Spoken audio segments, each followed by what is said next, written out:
We are going to install a Linux distribution. Now, if you work with a lot of people that are fans of Linux, you could easily start a war by saying the wrong Linux distribution is better than this or that. You know, you'll get these hardcore Linux people that are all about Gen 2.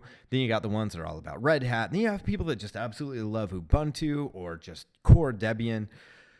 But in this video, for simplicity, we are just going to install Ubuntu. So let's go to Ubuntu.com.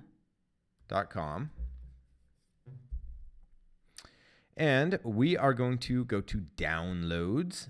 And also for simplicity, we are going to download a desktop version. Here's the thing. I normally install a headless server version. But as I don't know the skill level of everybody watching this video, I am trying to simplify it. So we're going to use a desktop version. And with that, we are going to use desktop version editors, just some of the built-in Linux desktop editors that come with Ubuntu. So we are going to install 18.04 LTS.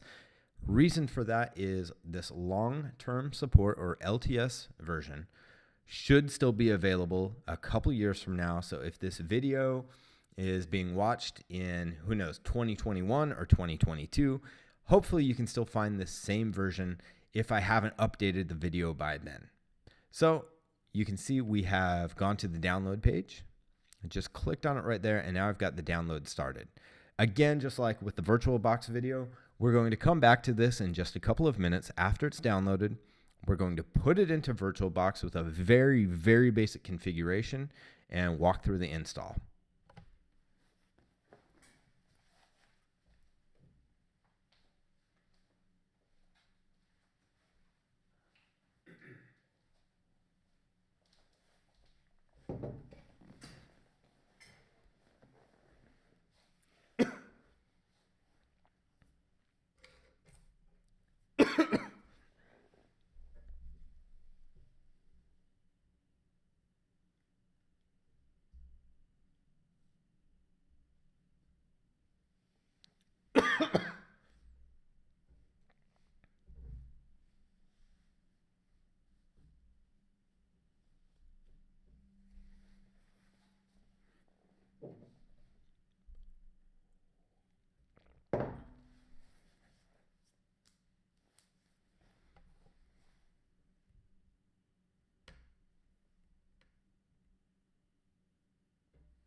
Yeah, man.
All right, cool. We now have Ubuntu downloaded.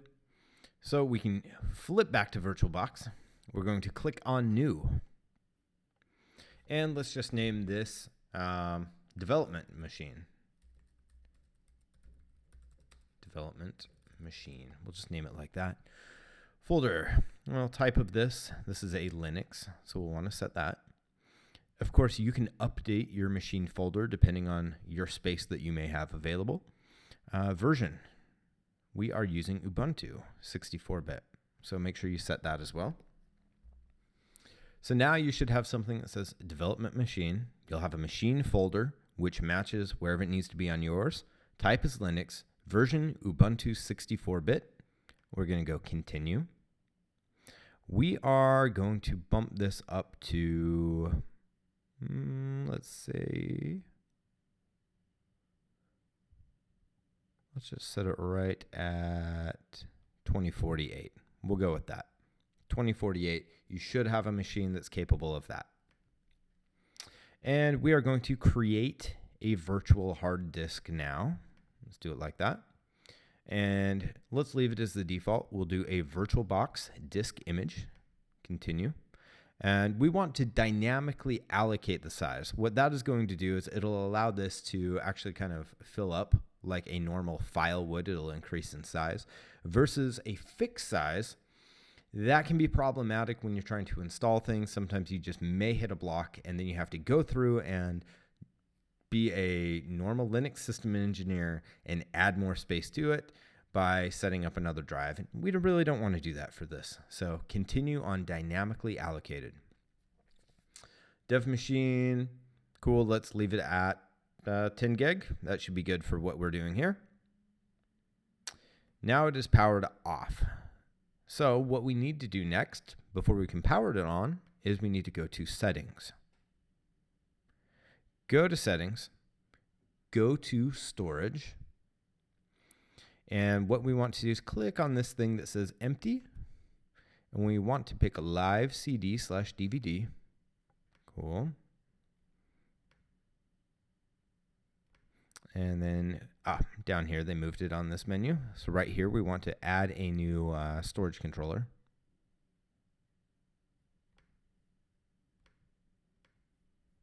Okay.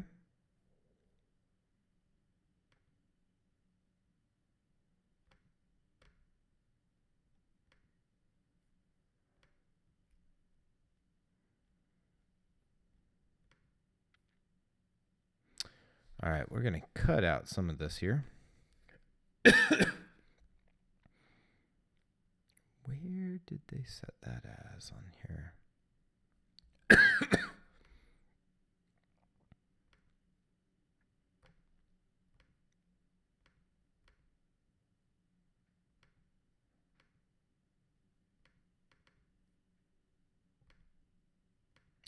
There it is.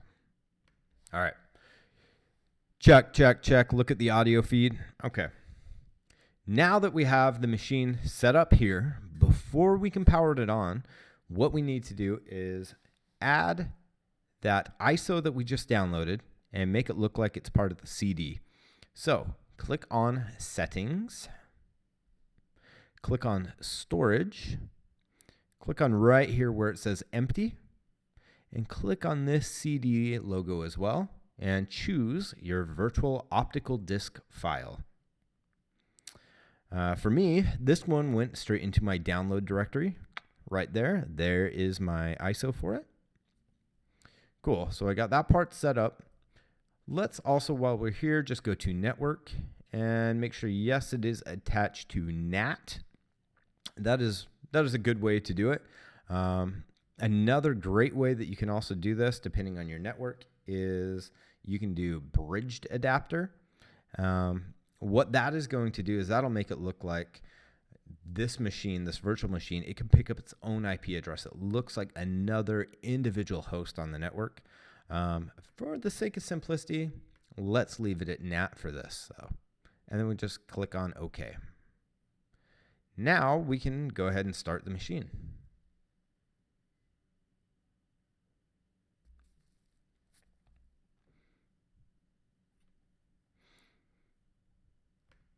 And as you can see, it is picking up that Ubuntu image, and it's starting to boot right into that. Let me minimize this guy in the background. So VirtualBox, it is going to give you a little bit of a warning. As soon as you click right into the screen or the console of the virtual machine, and it'll say that you've clicked inside, or you have pressed the host key, which will cause VirtualBox to capture the mouse or the host mouse pointer. Okay.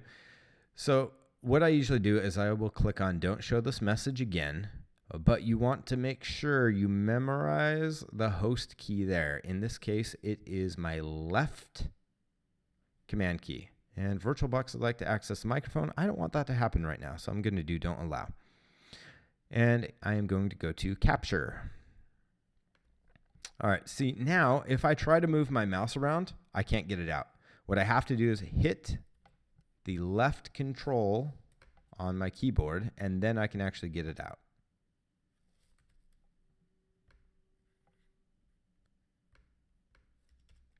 All right. Now we're just waiting for a minute for the machine to keep running through and rolling.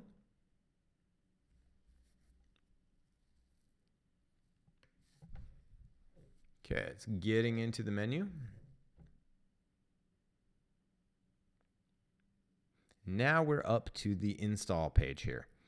For simplicity, I would suggest setting it as English just to follow along with this video. But if English is not your first language, go ahead and set it to whatever your original language is there. So for me, I'm going with English, and then I am going to install Ubuntu.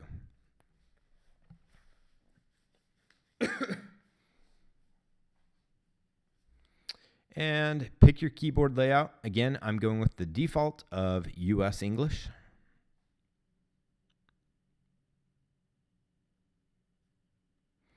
And I am going to do minimal. I don't need the Office software. I don't need games. I don't need media players. And neither do you for this. So go ahead and make sure you have download updates while installing checked so that you get the modern security updates, and hit continue.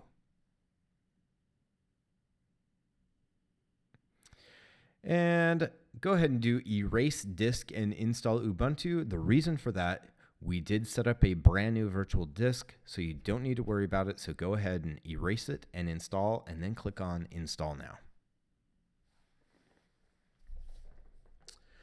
And it'll pop up with an error just saying, hey, make sure you know what you're doing. You do in this case, because again, you're using a brand new virtual disk image. So click on continue.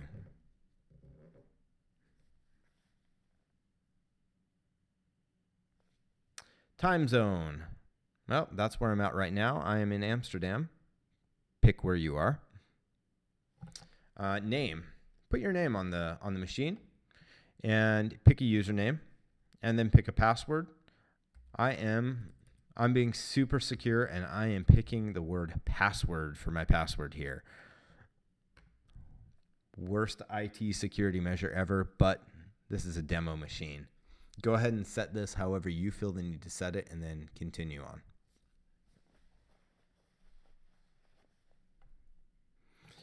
So you can just follow along with this installation screen. Or you can walk away from your computer for a few minutes and then come back to it. It's all good. It will take probably about 15 minutes, depending on your machine, to get everything up and running.